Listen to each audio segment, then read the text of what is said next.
This week on Transworld Sport, we're at the races in Hong Kong. We go on an Xterra adventure.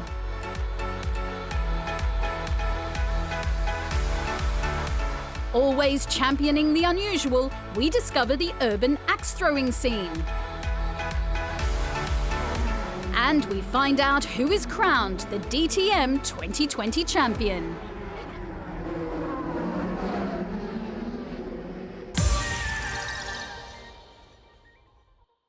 Hailed as the city that never sleeps, Hong Kong is a mesmerising display of bright lights and bustling streets.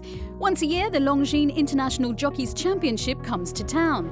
The Hong Kong Jockey Club's Director of Racing Business and Operations, William Nader. Such a connection between horse racing and the people of Hong Kong and the strong history. It really is part of the DNA of Hong Kong.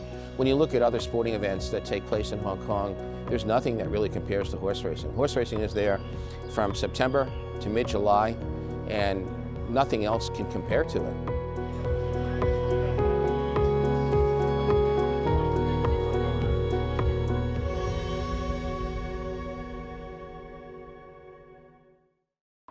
As with so many sporting events in 2020, COVID-19 restrictions meant that the recent edition of the Hong Kong International Jockeys Championship would be held without fans.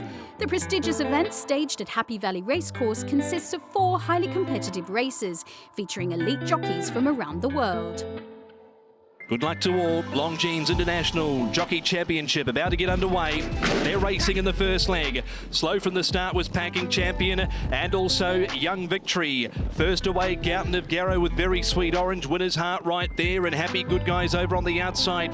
Oversubscribed Travel Day took along the inside. Jazz Steed and Farm Bumper out wider. 200 to go. It's Gouten of Garrow. Looks to have them in a bit of trouble. Still going boldly. Leads here 2.5. Jazz Steed lifting for Bordeaux out wider. Travel Day took late, but Gouten of Garrow in front. He's home in leg 1 of the Longines International Jockeys Championship with Gouten of Garrow. We couldn't ask for a better start, you know. This horse actually surprised all of us. On paper, he didn't look like he was much of a chance, but David Ferrari has done his job very well, and he sent his horse out in great shape, and he just delivered what he's got best. With Joe Moreira now leading the standings, French jockey Alexis Badel was looking to claim a strong finish in the second leg if overall victory was to be his. Second leg of the Longines IJC about to get underway. They're racing and away they go. Good line out. Maldives got a little bit of a squeeze shortly after the start and goes back with Right Honourable play-wise. They were all involved in that same skirmish.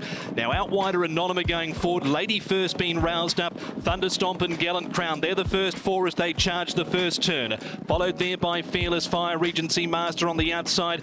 Thunderstomp being perfectly rated in front by Barcelona and is now stoked up on the point of the turn from Lady First. Fearless Fire shoots over off heels there. Then came Universal Go-Go, Nunchucks out wider on the track, Gallant Crown, Anonyma, and further out Regency Master along with Royal Racer. It's Fearless Fire and a titanic struggle here with Gallant Crown on the outside for Badel. Here comes Maldives from last along the inside, but Gallant Crown beats Fearless Fire. Victory for Badel on board Gallant Crown gave him a vital 12 points, tying the jockey in first position alongside Brazilian Joe Moreira at the top of the leaderboard. It's been a very good horse to pick up, and he showed that 1650 was suitable for him. I had a perfect race just behind the leaders. I could give him a long chance at the backstretch, and he finished very well, and he's been fighting very hard until the line.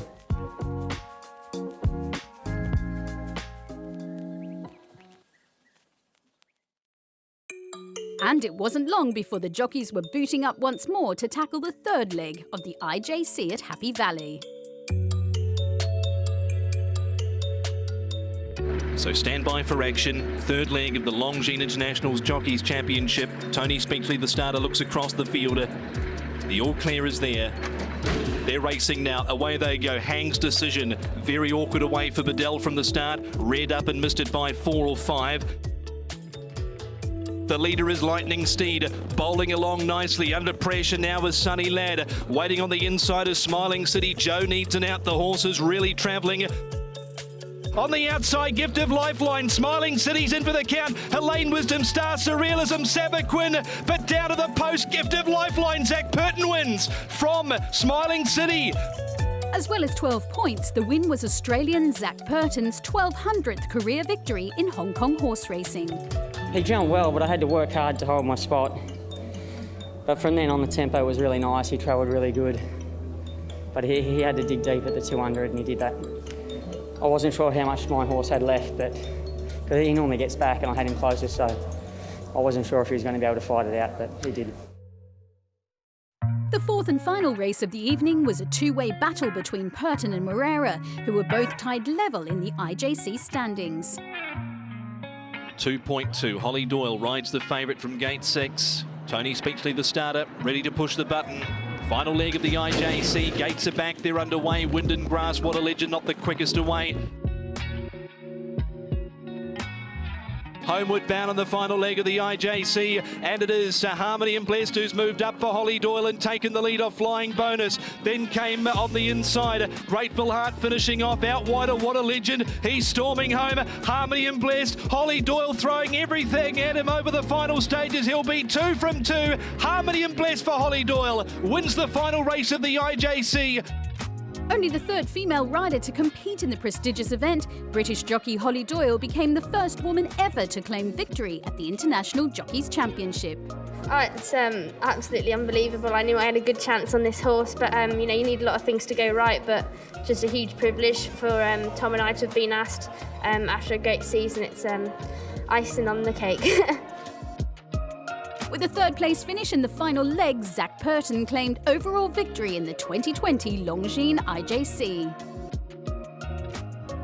There's so much on the line. It certainly feels nice to have won it again, and it's another moment that I'll cherish. And there's more horse racing later on in the show from the Longines Hong Kong International Races.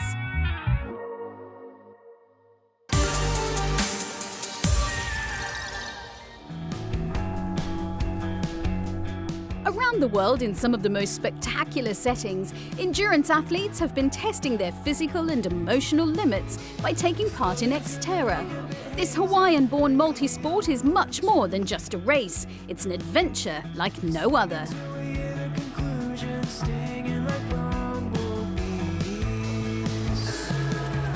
Xterra requires resourcefulness, durability, patience, and above all, grit. During a race, competitors must complete a grueling trail run, mountain bike race, and a water-ocean swim. The athletes must also overcome a number of wild cards thrown at them, such as by nature and the rugged terrain.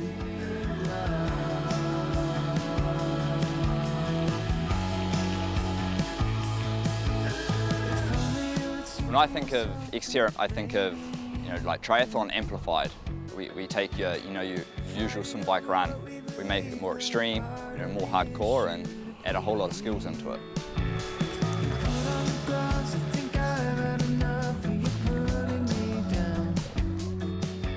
For many Xterra athletes, the beauty is in the struggle. Pushing the limits of their own physical potential is what appeals to these competitors.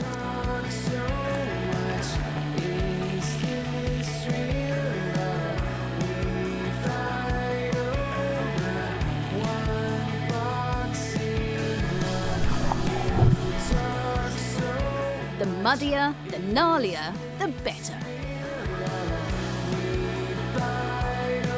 Racing is all about heart, because to really dig deep enough and to push those boundaries, you have to have heart to do so. It's all about heart.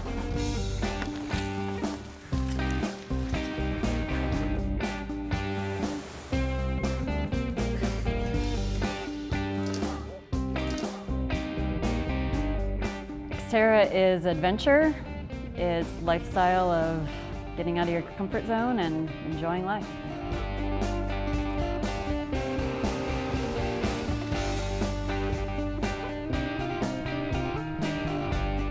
Xterra takes place in some of the world's most breathtaking locations, from medieval villages to ancient forests, from rapidly developing regions to monuments that have stood for millennia.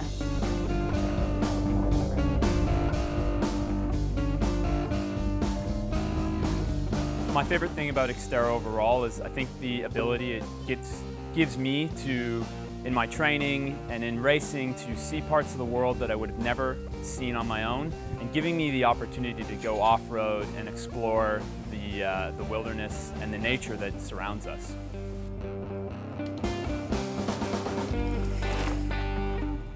For me, I mean, the Xterra lifestyle is taking what I love, you know, the swim, bike, running that I guess I grew up with the ITU, but taking away from the city and getting kind of off the beaten track. Finding little gems like here in Moon's Flint, and you know, getting out in the fresh air and I guess going and exploring something instead of just pounding the pavement.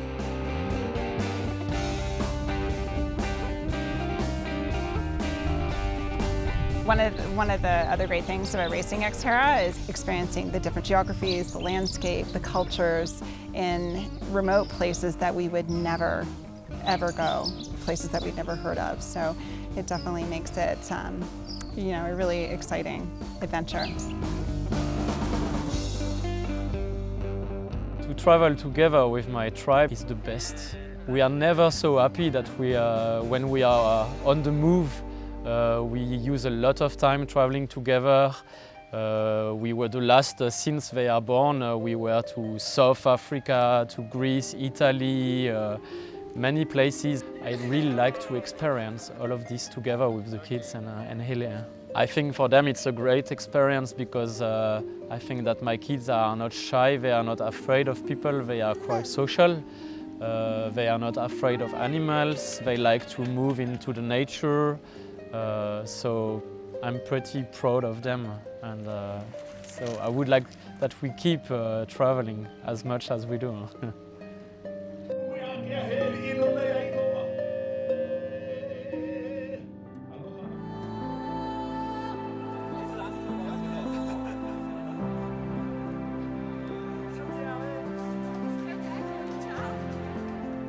For many of the competitors, the camaraderie and community spirit of Xterra is a truly unique experience.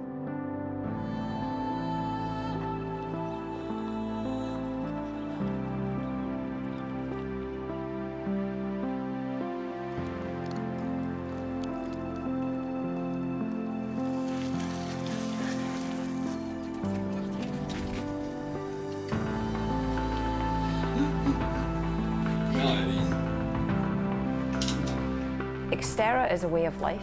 It's a philosophy in terms of pushing the boundaries, facing fears, being out of your comfort zone. The mantra is live more, and that's, you know, I grew up with that. So for me, Xterra is a way of life. It's like brushing my teeth. I have to do it.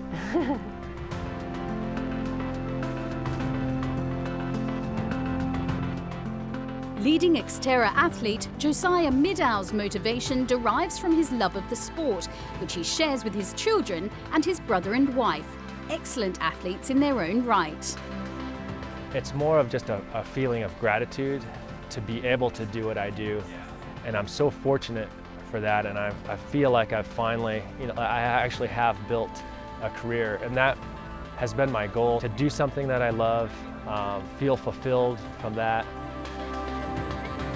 I'd like to continue while my body holds up and while I'm still shooting for the podium, and I'm not sure when that'll be. I know that at any moment my career could be, you know, come to a grinding halt. If it's an injury or a setback, it would be really hard to come back from something major. Xterra is more than an ordinary triathlon race. It's a way of life for thousands of trail runners and intrepid triathletes around the world.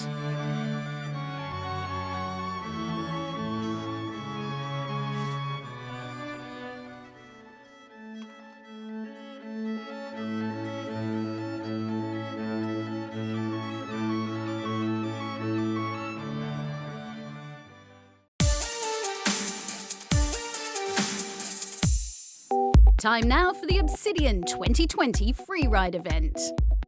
We're going to start the competition today with the men's snowboarding. The field offers a full spectrum of experience from hardened freeriders right through to the greenest freestylers, one of which is the first man to drop. Tian Collins First freeride competition he's entered, first time he's been in a helicopter, and he's dropping first. Making his way over that icy traverse, he's found some good snow in the first chute.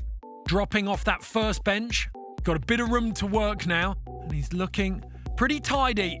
Now, another drop, and he's shown this venue a clean set of heels as he starts to arc out the turns onto the apron. Next to drop, Carlos Garcia Knight, 5th place in the slopestyle at the 2018 Winter Olympics. Hasn't been seen in a competition vest much since because he's been out in the backcountry. Oh, and he's just got flushed through that tight pinch. Stayed on his feet though. Just getting bucked there into the back seat as he comes off that drop. He's done well to hold on to that. Now he's coming down to this last step on the rider's right-hand side of the venue. Oh, and he's gone big, but it was a deck chair of a landing there. So disappointment for Carlos Garcia Knight, just 50 points. This run was so ambitious, you could see what he wanted to do. The snow conditions just didn't play ball though. Despite seeing Carlos struggle, JJ Raywood had opted for a similar line. But in exactly the same pinch point, he lost his footing, and that would pin his score back to just 37.3.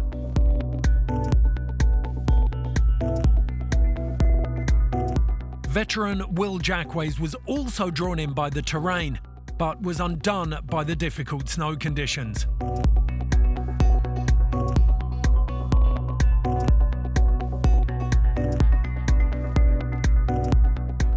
It was a case of what might have been for Will, who, despite a beautiful tail grab to finish, had to settle for 54.3. Next in, we have the freestyler turned freerider Ronan Thompson, a real all-terrain vehicle. He's on the same side of the face as both Will Jackways, Carlos Garcia Knight. And he's gone 360 off the top feature there, manages to hold on to it as he barrels through the steepest section of the face.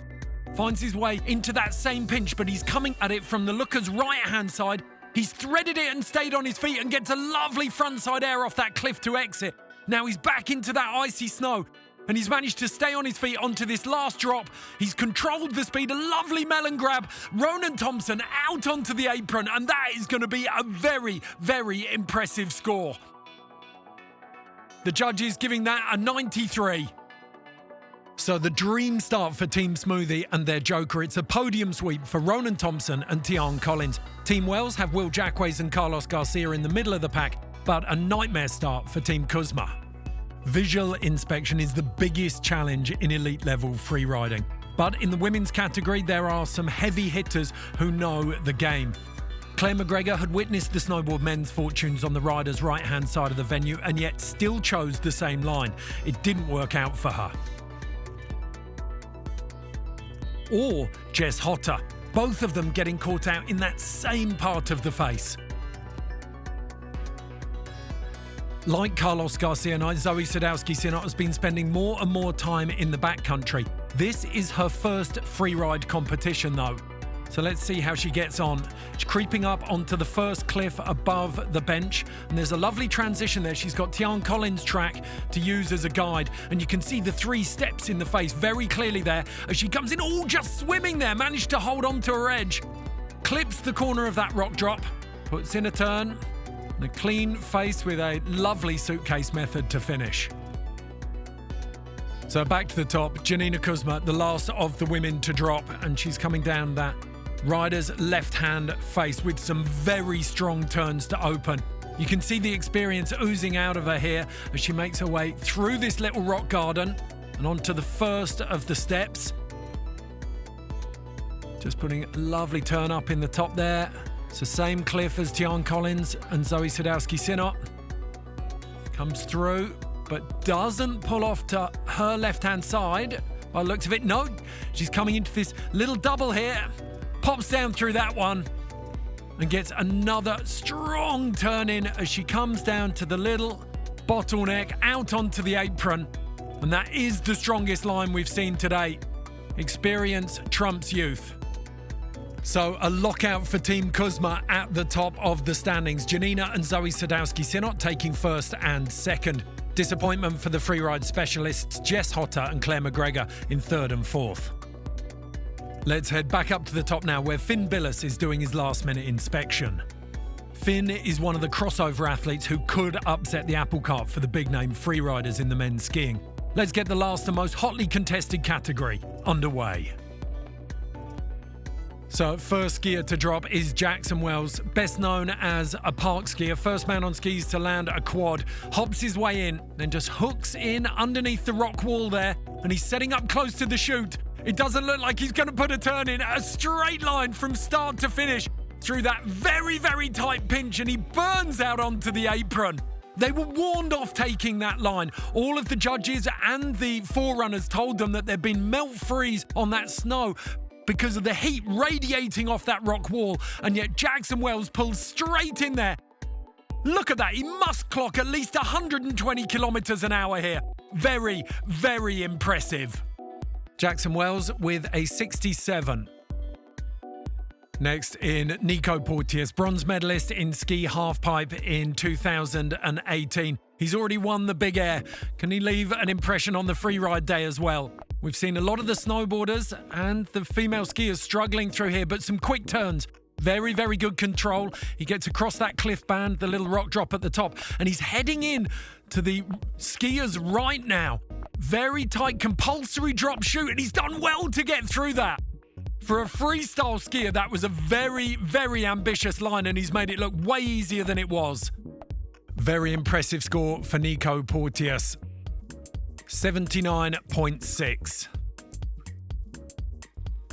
Craig Murray, the most experienced of the current crop of Freeride World Tour athletes.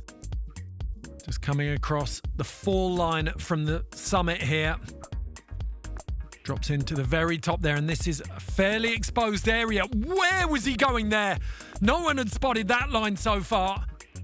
Very, very impressive drop, and now he's into some exposed terrain. He's coming right down the front of this ridge. He's got to set up his speed perfectly here. He doubles the first. It's a triple through there. Lily padding that big central section and floating over a roller at the bottom. That was intense, Craig Murray. Take a bow. That is our new benchmark. 95 points for Craig Murray. 95 points, and that is the target for Team Smoothies skiers, who are desperate to claim double points with their joker.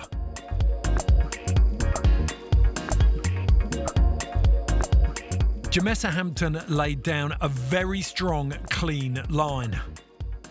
But a lack of exposure meant his score only reached 71.6. That left Bo James Wells and Sam Smoothie to deliver. Next up, Finn Bilous. One of those incredible crossover skiers. He can do it all in any terrain. Opens up with a fast, confident 360 and lands very, very deep. Does an incredible job of shutting down the speed there. Now, takes a breath as he works his way into this steep section of the face. We've seen so many people struggle there, and he throws an effortless shifty off that nose. He comes down onto the last lip. Flat 360, that is the consummate run. He had all the control and technicality of a freerider, but then he added in the grace of the freestyle. A brilliant run. 90.6 for Finn Bilous. It's good enough for second place. Next in is Bo James Wells. Quite a bit of pressure on Bo James Wells to deliver on Sam Smoothie's joker. He makes his way out onto the skiers' right-hand side of the venue. Cuts in at the very top up there. And right out on the side there, just pops off that outside ledge. We've seen so many people come unstuck here, but he's playing it safe. Exactly the same line as Finn Bilous, except for that top feature. And without the rotations critically, so a very, very clean, solid run, but maybe lacking a little bit of flair. So one man left to drop. The fate of his joker is in Sam Smoothie's hands. He has so much experience, more than anyone when it comes to visual inspection. What line has he chosen down this venue? So he's cutting hard to the right at the top of the face, very similar to Craig Murray. He's coming through here with so much speed. Is he going to opt for that same drop? He's cut his way through there. Craig Murray dropped that section. Smoothie's come around the back of it, and he's setting up for the same lily pad triple. Fights his way down onto, he sat back. Oh, he somehow managed to hold on to that. Bounces out onto the apron, right in the back seat. But legs of steel, he stood up on that one and somehow saved it. Look at the replay on this. Bounces down. That's where he's come through. So much experience and just raw strength to hold on to that in the most exposed part of the face. Very, very impressive. So a score of 85.6 for Sam Smoothie, and this is where it slots into the overall standings. Craig Murray in first, Finn Billis in second, and the Green Team captain on the Joker takes third. Very impressive performance for Nico Porteous, the half-pipe specialist, who finishes in fourth, ahead of two freeride specialists, Blake Marshall and Jamessa Hampton. The straight line, sadly only good enough for eighth for Jackson Wells. The Joker has paid off for Smoothie, and a podium sweep means 220 points. Team Wells in second with 80 points, and Team Kuzma down there in third with 60. In the overall results, that boosts Team Smoothie to the top with 280. Team Kuzma are on 240, and from first to last, it's a fall from grace for Team Wells.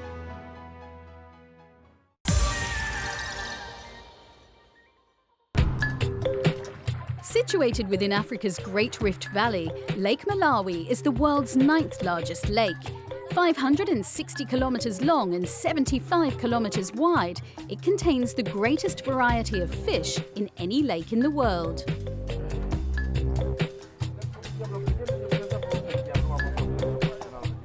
To Malawians, the lake is vital. It gives a plentiful supply of shambo, the nation's favourite fish, and also acts as the country's top tourist attraction. It was in the fishing villages on the banks of the lake where Malawi's most traditional game was first popularised. And today, Bao is still played extensively along the lakeshore. Games like Bao are played throughout Africa, and although they each have similarities, according to the locals, they are distinctly different.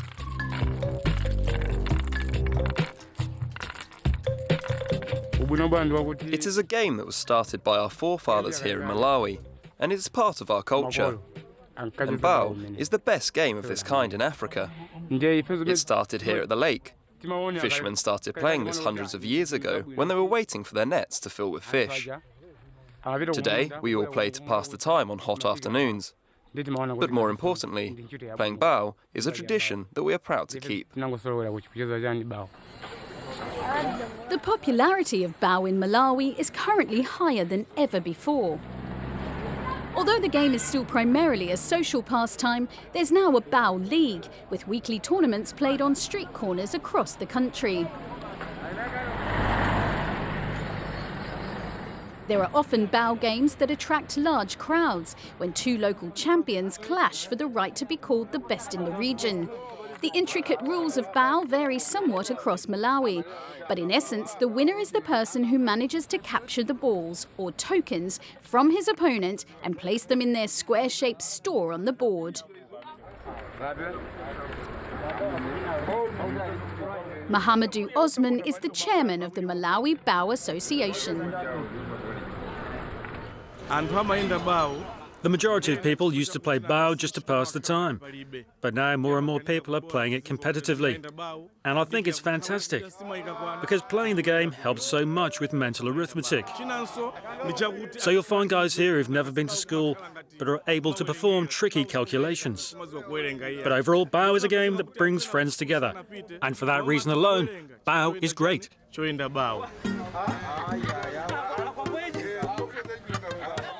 Once a game played by fishermen on the shores of one of the world's Great Lakes, Bao is now firmly entrenched in modern Malawian culture.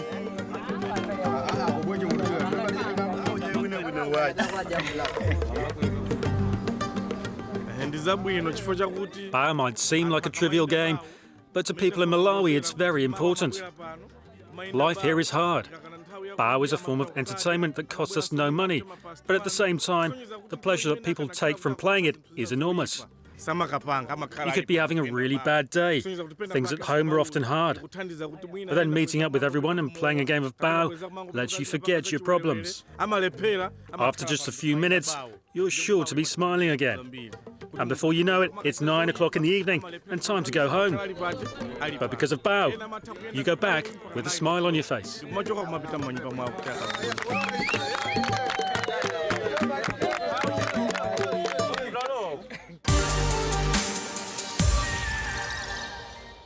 The final weekend of DTM 2020 and a monumental battle between the top two in the championship.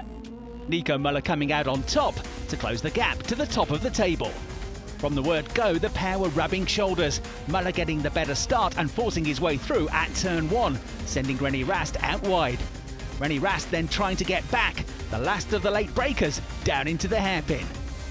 The pair swapped the lead on several occasions, but with 3 laps to go, the decisive move from Nico Müller as he found his way through and went on to take the checkered flag.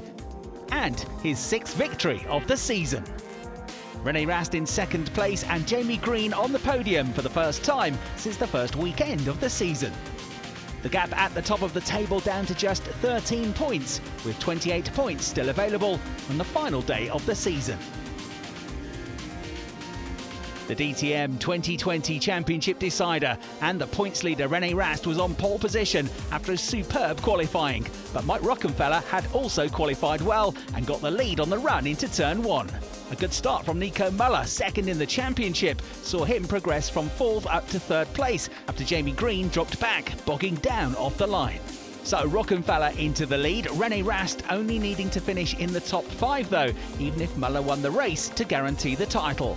But he was in no mood for finishing in 2nd place. He went straight on the attack to try and get the lead back away from Mike Rockenfeller, the pair running side by side on the way out of the hairpin. René Rast on the outside line but still committed to the move and just nosing in front, knowing that the next turn would be his on the way into the left-hander. But Rockenfeller was trying to get back at him on the way out of the corner. A gentle touch, but Rast was through.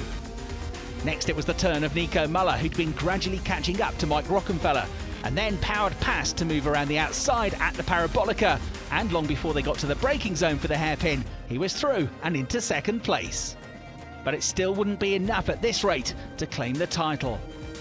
Rast came into the pits 3 laps after Müller, and as he left the pits, he was about to join in right by his championship rival. Müller swooping around the outside of turn 1 to effectively gain the lead of the race, with only van der Linde ahead of them and still to pit. So the virtual lead for Müller, Rast a couple of seconds behind in 2nd place.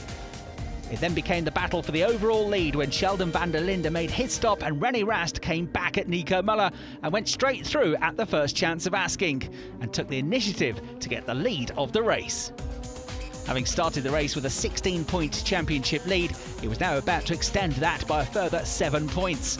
Both of these drivers nailed together all the way through the season, 6 wins apiece, but Rast just had the edge on this final day of the season.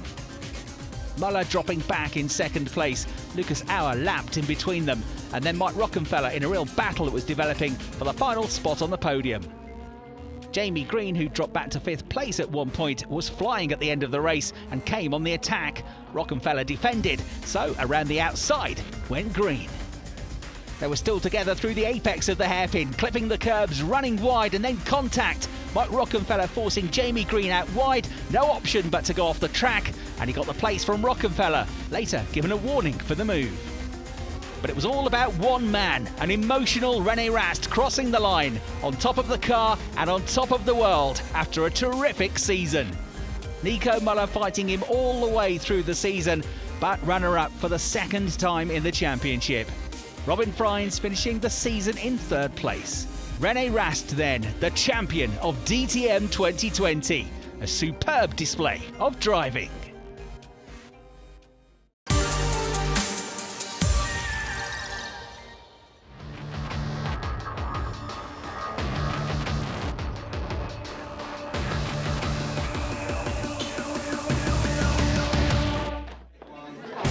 It's something you'd never do before, like you'd never try.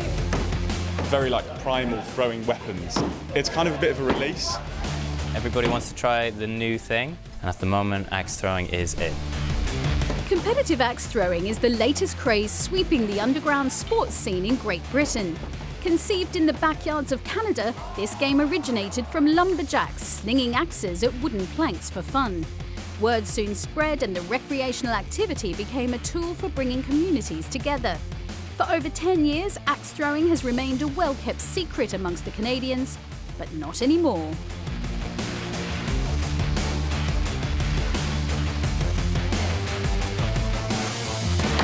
When we first caught wind that urban axe throwing was a thing that was possible to do, we were really hooked on the idea.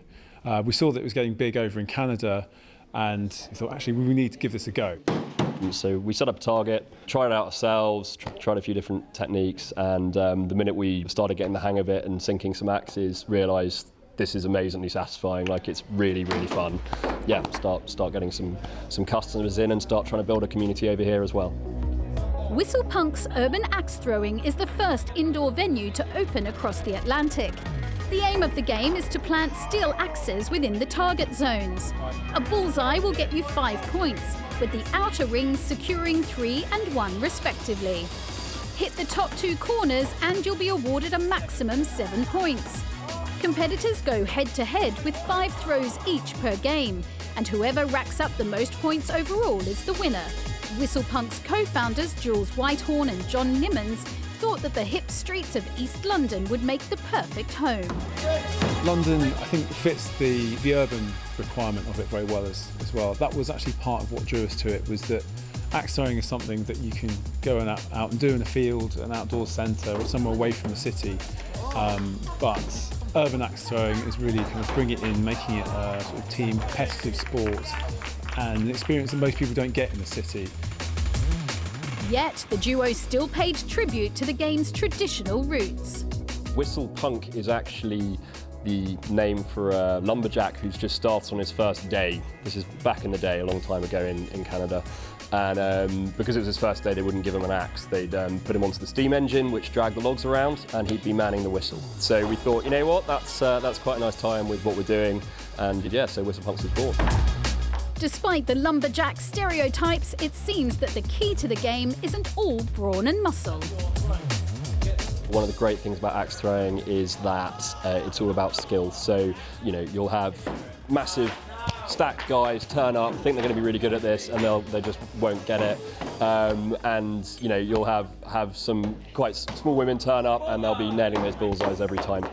The satisfaction you'll get when you actually sink that axe is something really, really special, and you can see it in the games when people get their first bullseye. They're literally jumping around with a big grin on their face. Is really, really satisfying. Appealing to a wide audience is just one of the reasons behind Whistlepunk's burgeoning success. The social atmosphere and opportunity to de-stress by burying the hatchet has had many coming back for more. But learning how to throw the axe safely and effectively is tricky. You're trying to get the right amount of movement. You're trying to keep your axe from wobbling or twisting. If you can keep it steady and throw forwards, you get the right spin and get it in. Simple as that.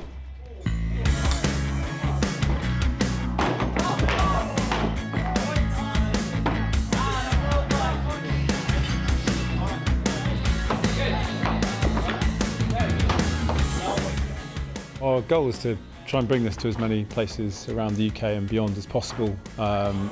We've set up the European Axe Throwing Association so that we can kind of tie it together and try and give it a bit of credibility as an actual sport. And so we're hoping that by bringing the leagues and tying them together and sort of unifying it, we can get a real community of axe throwers and some real credibility to the sport.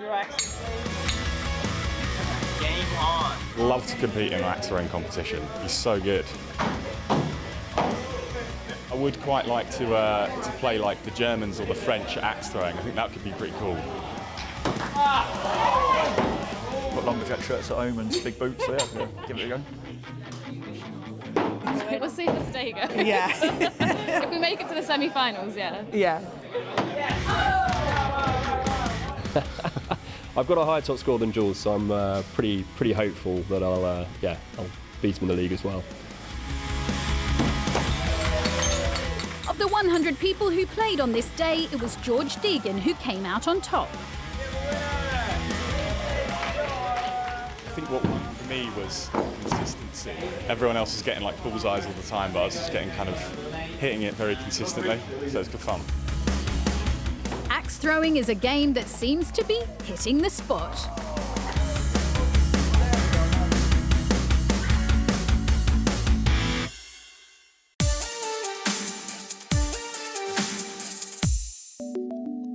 Following the recent successful International Jockeys Championship, the eyes of Hong Kong's horse racing community quickly turned to Sha Tin Racecourse, where the prestigious Longines Hong Kong International Races were about to unfold. Staging an elite horse racing event in 2020 was inevitably a challenge. I think maybe over the course of the last 10 months, people have adapted well, and they understand what we're doing here. They're buying in, and they're cooperating, they're being very supportive. So I think that's made our job easier. And it shows about this worldwide global racing community, how people will pull together. We say that over and over again, but whether it's your own community here in Hong Kong or the global community, we always seem to rise to the occasion. And the people have been just great. And hopefully they all come back next year and, you know, we're back in full form and can conduct our business as usual and give them the total Hong Kong experience, which I think is second to none. The Hong Kong International Races consist of 4 Group 1 events: the Vase, the Sprint, the Mile and the Cup. These races attract the most talented horses, jockeys and trainers from around the world. With the jockeys allocated their starting gates, it was soon time to turn to the first race of the day, the 2,400-metre Hong Kong Vase. We kick off with the Longines Hong Kong Vase. Ready to go. It's a small field. The Turf World Championships are underway. At the top of the Sha Tin Straight, and Schifano from out wide and Exultant. Royal Julius for France is running a length away third, and Ho Ho Khan fourth the rail. Next Mogul for Ireland on the outside of Columbus County. Then Ho Ho Khan and Columbus County. Sprints on now, 400 metres to go. Exultant leads, Mogul's after him. It's the pair at the top of the book. They're out by 2, favourite and second favourite. Mogul's in front for Ireland. Exultant's a length away from Columbus County. It's the 3-year-old Mogul for Ryan Moore and Aidan O'Brien. 100 metres to go. He's 2 in front of Exultant and Columbus County. Mogul for Ireland wins the Vase. Jockey Ryan Moore secured the $20 million Hong Kong purse with Mogul and added a third Vase win to Irish trainer Aidan O'Brien's enviable trophy cabinet. He got there very comfortably, you know, and he just lacks a little bit of maturity still. I wouldn't have wanted to be in front when I was, but he was going and I kind of had to commit him. He was just waiting when he was in front there. He's had a good look at everything, takes it all in. He's a beautiful looking horse and lots of ability and good mind. Next up was the Hong Kong Sprint, the 1,200-metre Group 1 race boasting a prize purse of 22 million Hong Kong dollars. Set at the 12. Racing. He was okay away, Classic Legend, but he's going to drift right back in the field. Early speed from Stronger, Big Time Baby from out wide. Stronger's having a good run, 4th on the inside. Hot King Prawn is perfectly placed, 5th one off the rail. Next is Amazing Star. Big Party leads, Big Time Baby's gone. Computer Patch, Denon Smash, here's a go. Denon Smash for Japan. Computer Patch is going with him. Then came Hot King Prawn. It's Denon Smash in front for Ryan Moore. He's trying to clean sweep the Group 1s, and he does! Denon Smash for Japan! On board Denon Smash, Ryan Moore of England claimed his first ever sprint win, completing a historic Grand Slam of the Hong Kong International Races. I must admit, I thought the barrier would make it difficult, but we got lucky, we got a lovely run round. He travelled sweetly, he was very brave, he fought all the way, and it was just a pleasure to ride, so I'm just thankful to pick up the riding.